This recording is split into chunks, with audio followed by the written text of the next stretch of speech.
اللہ اللہ اللہ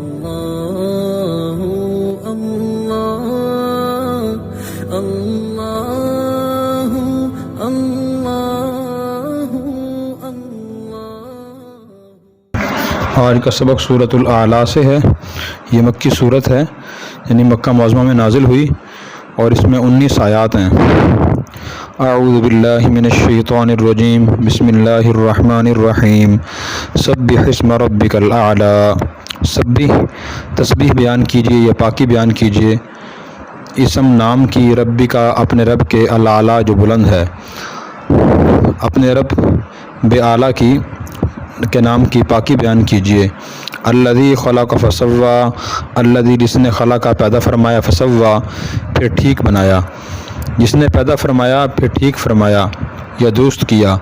والذی قدر فہدی، والذی وہ ذات جس نے قدر اندازہ لگایا، فہدی پھر راستہ دکھایا۔ والذی اخرج المرعی، وہ رب اخرج جس نے نکالا، المرعی چارہ، فجعلہ غثاء احوا، فجعلہ پھر سو کر دیا، غثاء سیاہ، احوا کوڑا، غثاء کوڑا، احوا سیاہ۔ سنقرئک فلا تنسا، سنقرئک ان قریب ہم آپ کے سامنے پڑھیں گے، فلا تنسا پھر آپ نہیں بھولیں گے، الا ما شاء اللہ، الا مگر ما شاء اللہ جو اللہ چاہے گا۔ انہ یعلم الجہر وما یخفی، انہ بے شک وہ یعلم جانتا ہے، الجہر ظاہر کو، وما یخفی اور پوشیدہ کو۔ ونیسرک للیسری، ونیسرک اور ہم آپ کے لیے آسان کر دیں گے یا آپ کو سہولت دے دیں گے، للیسری آسان شریعت کی ہم آپ کو سہولت دے دیں گے۔ فذکر ان نفعت الذکریٰ، فذکر تو آپ نصیحت کیجئے، ان اگر نفعت نفع دے، الذکریٰ نصیحت آپ نصیحت کیجئے اگر نصیحت نفع دے۔ سیذکر من یخشی، سیذکر ان قریب نصیحت حاصل کرے گا، من جو یخشی ڈرتا ہے۔ ویتجنبها الاشقی، ویتجنبها اور اسے بچ کر رہے گا، الاشقی جو بڑا بدبخت ہے۔ الذی یصلی النار الکبریٰ، الذی جو یصلی داخل ہوگا، النار الکبریٰ بڑی آگ میں۔ ثم لا یموت فیہا ولا یحییٰ، ثم پھر لا یموت نہیں مرے گا، فیہا اس میں، ولا یحییٰ اور نہ زندہ رہے گا۔ قد افلح من تزکی، قد یقیناً افلح کامیاب ہوگا، من تزکی جو پاک صاف کر لے گا۔ وذکر اسم ربہ فصلی، وذکر اور لے گا یا ذکر کرے گا، اسم نام کا، ربی اپنے رب کا، فصلی پھر نماز پڑھے گا۔ یقیناً وہ شخص کامیاب ہوگا جو پاکیزگی اختیار کرے گا اور اپنے رب کا نام لے گا پھر نماز پڑھے گا۔ بل تؤثرون الحیات الدنیا، بلکہ تؤثرون تم ترجیح دیتے ہو، اہمیت دیتے ہو، الحیات الدنیا دنیا کی زندگی کو، والآخرۃ خیر وابقی، والآخرۃ اور آخرت خیر بہتر ہے، وابقی اور زیادہ باقی رہنے والی ہے۔ ان ھذا لفی الصحف الاولی، ان ھذا بے شک یہ یہ لفی الصحف الاولی پہلے صحیفوں میں ہے، صحف ابراہیم و موسیٰ، ابراہیم اور موسیٰ کے صحیفوں میں۔ یہ سورہ اعلیٰ ہے، اس میں اللہ تعالیٰ نے سب سے پہلے یہ فرمایا کہ آپ اپنے رب کے نام کی پاکی تسبیح بیان کیجیے۔ تسبیح کا مطلب ہوتا ہے کہ پاکی بیان کرنا، یعنی سبحان اللہ جو انسان کہتا ہے، اس کا مطلب یہ ہوتا ہے کہ اللہ تعالیٰ ہر عیب سے پاک ہیں، بھولنے سے، کمزوری سے، ہر عیب سے اللہ تعالیٰ پاک ہیں۔ ایک تو ہم سبحان اللہ جب کہیں تو ذہن میں مفہوم یہی ہو کہ میں اپنے رب اعلیٰ کو ہر عیب سے پاک بتا رہا ہوں، اور واقعی اللہ ہر عیب سے پاک ہیں۔ ہمارا یہی عقیدہ اور ایمان ہے۔ اللہ کے علاوہ جو مخلوقات ہیں وہ ہر نقص و عیب سے پاک نہیں ہوتی، بلکہ ہر مخلوق میں کوئی نہ کوئی نقص، کوئی نہ کوئی عیب ہوتا ہے۔ جب یہ آیت نازل ہوئی تو نبی کریم صلی اللہ علیہ وسلم نے ارشاد فرمایا، اجعلوها فی سجودکم، تم اس آیت پر عمل بن سجدوں میں کرو اور سبحان ربی الاعلیٰ کہا کرو، ہمارا رب اعلیٰ تمام عیوب سے پاک ہے۔ اور اسی طرح آپ نے جب صورت نازل سبح اسم ربک العظیم تو آپ نے فرمائی جعلوہا فی رکوعکم کہ اس کو تم اپنے رکوع میں عمل کیا کرو، اس پر یعنی سبحان ربی العظیم کہا کرو۔ یہ سنن ابی داؤد کی روایت ہے۔ تو اس سے معلوم ہوا کہ ہماری نماز میں جو رکوع میں سبحان ربی العظیم اور سجدے میں سبحان ربی الاعلیٰ کہا جاتا ہے وہ اللہ تعالیٰ کے حکم کی تعمیل میں ہے، اور سجدے کی آیت، سجدے میں جو تسبیح پڑھی جاتی ہے وہ اس آیت کی وجہ سے پڑھی جاتی ہے۔ پھر اس کے بعد اللہ نے اپنی صفات بیان فرمائی ہیں کہ وہ رب اعلیٰ ایسر اس نے پیدا فرمایا اور پھر اسے ٹھیک ٹھیک بنایا، یعنی اللہ تعالیٰ نے سب چیزوں کو پیدا فرمانے کے بعد ان کے حالات اور راستے متعین فرما دیے ہیں، راستے متعین فرما دیے۔ انسان کو اللہ نے پیدا فرمایا، اس کے بارے میں لکھ دیا کہ وہ خیر کرے گا یا شر کرے گا، نیک بخت ہوگا یا بدبخت ہوگا، اس کی عمر کتنی ہوگی اور اس کا انجام کیا ہوگا، رزق کتنا ہوگا، یہ سب چیزیں اللہ تعالیٰ نے پیدا فرما دی اور لکھ دی ہیں۔ اور اسی طرح خلق فسوا کا مطلب یہ بھی ہے کہ اللہ نے شکل و صورت انسان کے صحیح بنائی ہے، ہر جاندار کی علیحدہ شکل و صورت ہے۔ اور قدر فہدا کا مطلب مفسرین نے یہ بیان فرمایا کہ اللہ نے ہر جاندار کی ایک طبیعت بنائی ہے، وہ طبیعت کے مطابق ہی عمل کرتا ہے۔ مثلا بکری کی طبیعت میں کچھ شرارت ہے، بھیڑ کی طبیعت میں کچھ شرافت ہے، اس میں شرارت نہیں ہے۔ اور اسی طرح جب کسی بھی جاندار کا بچہ پیدا ہوتا ہے، انسان کا یا جانور کا، تو اللہ تعالیٰ نے خود طبیعت میں بات ڈال دی کہ اس نے کیا کھانا ہے۔ انسان کا بچہ ماں کے دودھ کی طرف جاتا ہے، دودھ پیتا ہے، جانور کا بچہ بھی شروع میں ماں کا دودھ پیتا ہے اور بھاگ کر ماں کے دودھ کی طرف جاتا ہے، اب حالانکہ کچھ سکھاتا نہیں ہے۔ بچہ جو انسان کا بچہ ماں کا دودھ چوستا ہے، چوسنا کس نے نہیں سکھایا اس کو، اللہ تعالیٰ سکھاتے ہیں۔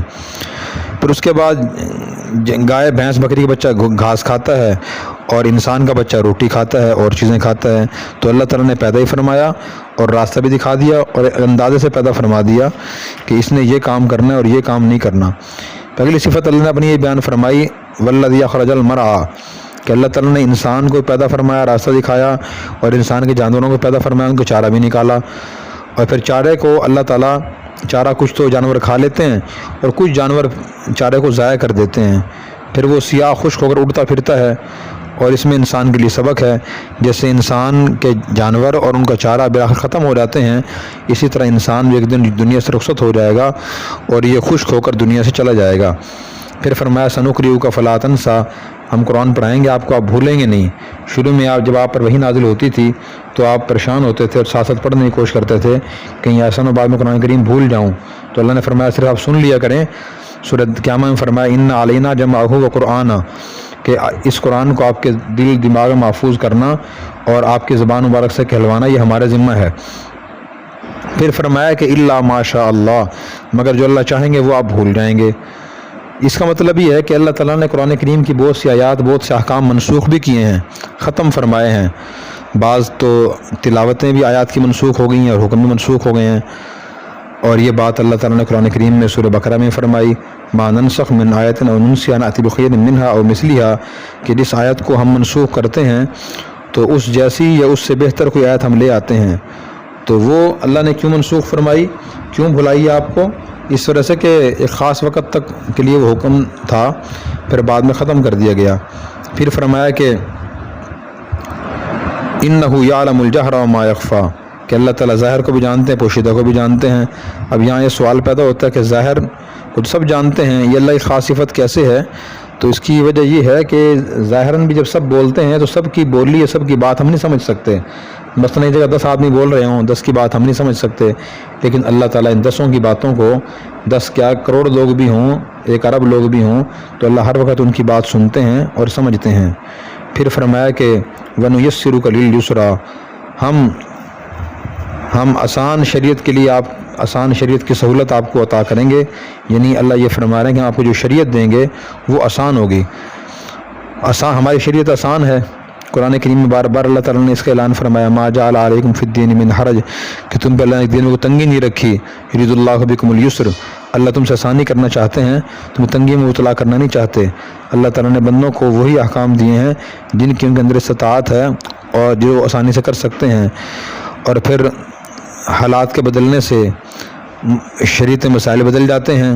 مریض آدمی کھڑا نہ ہو سکے تو اس کے لیے بیٹھ کر نماز پڑھنا جائز ہے، بیٹھ کر بھی نہ پڑھ سکے تو وہ لیٹ کر اشارے سے نماز پڑھ سکتا ہے، اس کی بھی اجازت ہے۔ زکوٰۃ ہر آدمی پر فرض نہیں فرمائی گئی، بلکہ جو صاحب نصاب ہو اس پر فرض فرمائی گئی ہے، اس کا بھی 40واں حصہ بہت معمولی مقدار رکھی ہے۔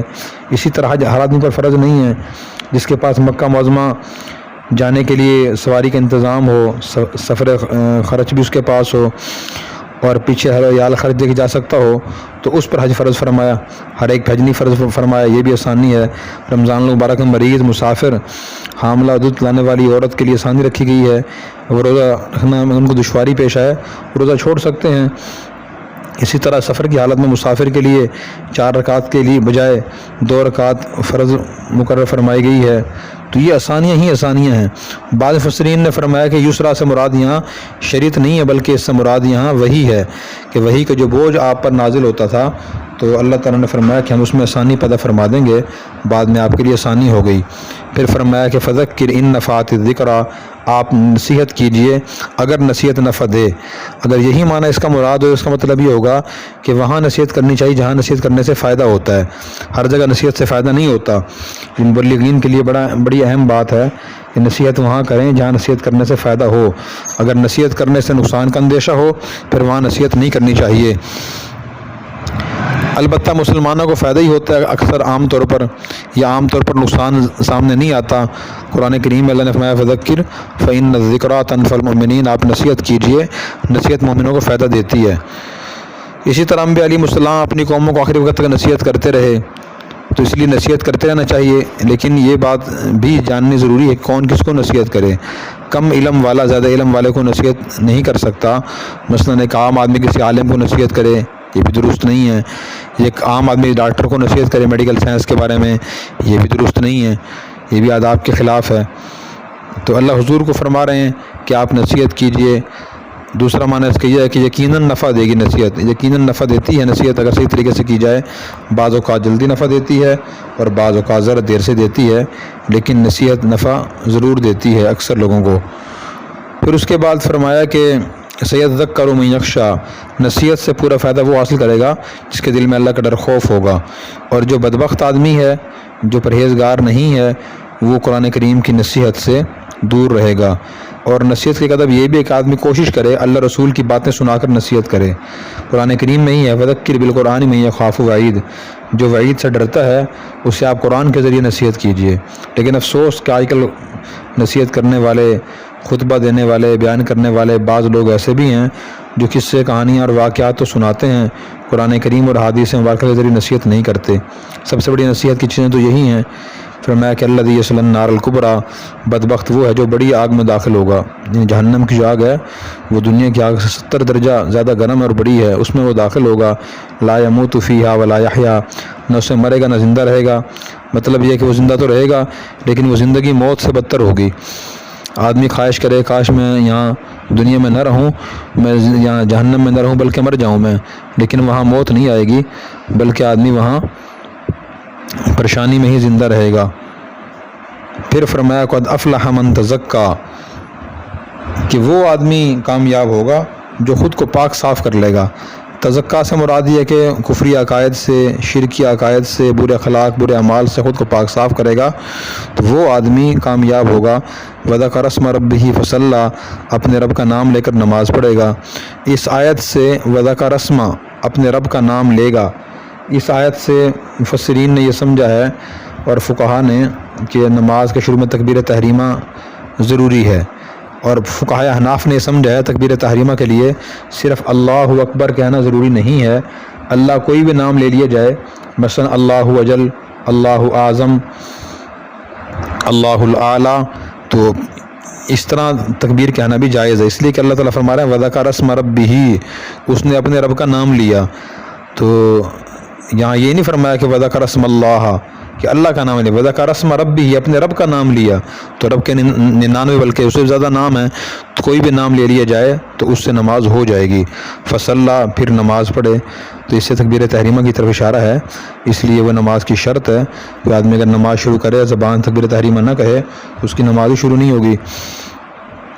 پھر اس کے بعد فرمایا بل تؤثرون الحیات الدنیا، یہ بارہ ذکر کر دیں صاحب ہدایہ نے فرمایا وَاسْتَدَلَّ بِالْآيَةِ الْكَرِيمَةِ الْحَنَفِيَّةُ عَلَىٰ أَنَّ لَفْظَ التَّكْبِيرِ لَيْسَتْ بِشَرْطٍ فِي التَّحْرِيمَةِ بَل لَّوْ قَالَ اللَّهُ أَجَلَّ أَوِ الْأَعْظَمُ أَوِ الرَّحْمَٰنُ أَكْبَرُ أَجْزَاهُ عِندَ أَبِي حَنِيفَةَ كَمَا ذَكَرَهُ صاحب الہدایہ۔ اس کا مطلب یہی ہے کہ حنفیہ نے اس آیت سے دلیل پکڑی ہے کہ نماز کے شروع میں اللہ اکبر کہنا ضروری نہیں ہے، اللہ اجل یا العظم کہنا بھی کافی ہے، اس سے بھی نماز ہو جاتی ہے۔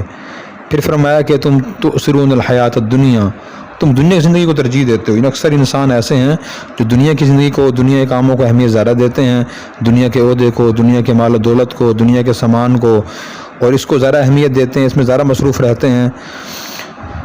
والآخرۃ خیر وابقیٰ، آخرت کو بھول جاتے ہیں، حالانکہ آخرت زیادہ باقی رہنے والی ہے اور زیادہ بہتر ہے۔ دنیا کو ترجیح انسان اس لیے دیتا ہے کہ وہ حاضر ہے، آنکھوں کے سامنے ہے، اور آخرت نظروں سے اوجھل ہے اور اس کے بارے میں یقین کمزور ہے۔ اس لیے اللہ والوں کے علاوہ عام لوگ دنیا کو زیادہ اہمیت دیتے ہیں۔ اللہ تعالیٰ اس سے منع فرما رہے ہیں، اس کو زیادہ اہمیت نہ دیں۔